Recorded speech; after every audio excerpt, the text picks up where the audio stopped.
So I just built my family a fire pit, a place to gather, slow down, and spend more evenings outside together, because when you live in a cramped RV, outside isn't really optional, it's definitely survival.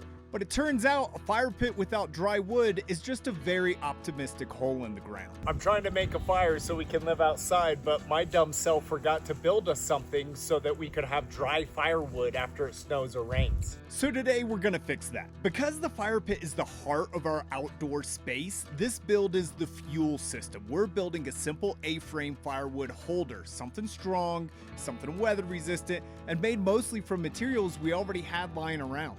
The plan is straightforward. We're gonna build two identical supports, connect them with a few 2x4 joists, add slats to hold the wood, a little bit of reclaimed steel for the roof, and some trim to make it feel complete. While we're at it, babe, I think we need to do, I don't know, like a cover or something for this so that it doesn't get all wet inside. Yeah? That right there is how half of our projects start, with a good idea halfway through another one. Step one is the frame support. Each one is just 3 boards, 2 angled legs, and a base. Nothing fancy. I can't build fancy. I'm not that good yet. I'm just trying to make small decisions that make winter outside just, that much easier. All right, so our angle, the 70-degree angle at the top of our A-frame thing, I can't undo on my chop saw. It only goes to 60 degrees. So for this one, I've got to hand scribe on what I want, and then I've got to cut it on both sides with this guy. When the tool can't do what you need it to do, you just kind of improvise. Hand scribe the angle, cut from both sides, and meet in the middle. See how it works out. Not bad. I could have cut it better, but I mean, I've seen worse. Yeah?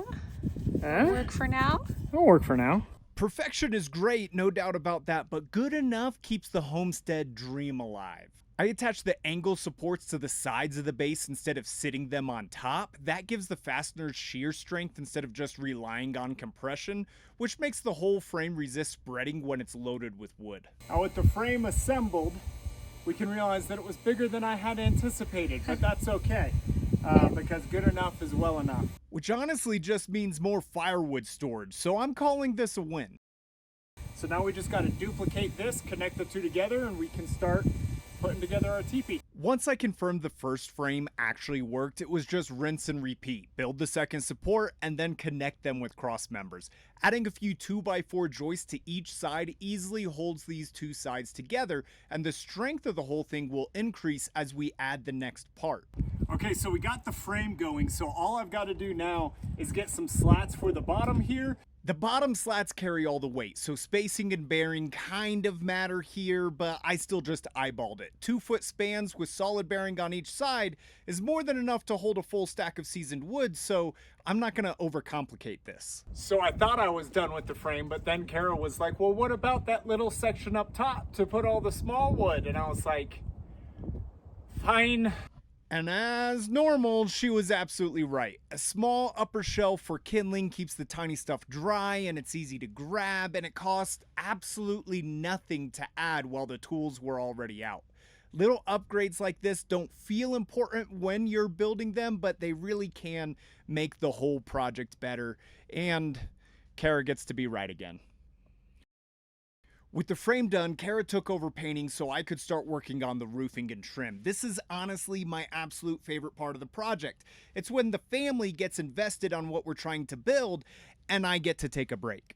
So Kara just finished painting this thing all by herself. She didn't need any help from me or Ryan.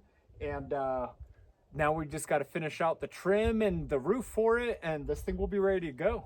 For the roof, I reused the same steel panels from our RV skirting build. They're dented, mismatched, and completely perfect because free material always beats pretty material. You might have been wondering, if you saw that, why I was hammering in the screws. It's just because I didn't buy self-tapping screws. So I find that just tapping them with the hammer a couple times to get them through the metal makes the whole process a lot easier. Not the ideal install method, I know, but sometimes the right screw is the one you already own, and the ones I already owned were not self-tapping. It was around this point when I took a step back and realized that I had created something very special, just not in a good way. A bit of a project snafu. What I was trying to do was thin frozen paint and use it anyway, but it turns out I just came up with this very lovely gravel chic texture that my wife said no to.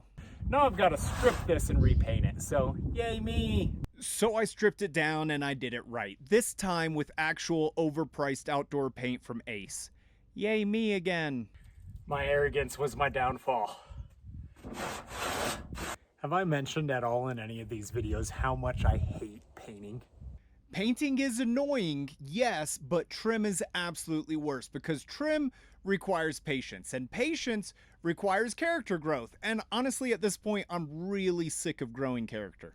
So I try to get in here afterwards and take very exacting measurements. I dry fit every piece, each step along the way, before I cut it. So if I take it step by step, son of a dang it! Ah! With everything assembled, we moved it next to the fire pit, leveled it on some stone, and started to load it all up. Looks pretty good. Looks level. Level enough? Yeah, for now. Gotta fill it with some wood? Mm-hmm. Is this what you were imagining when you asked for it? Mm-hmm. Looks great.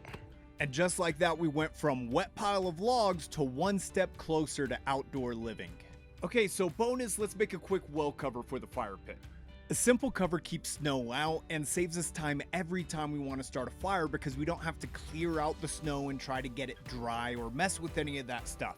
Little systems like this don't feel big when you're building them, but stack enough of these small things together and suddenly winter and just living outside in general starts to feel a lot easier.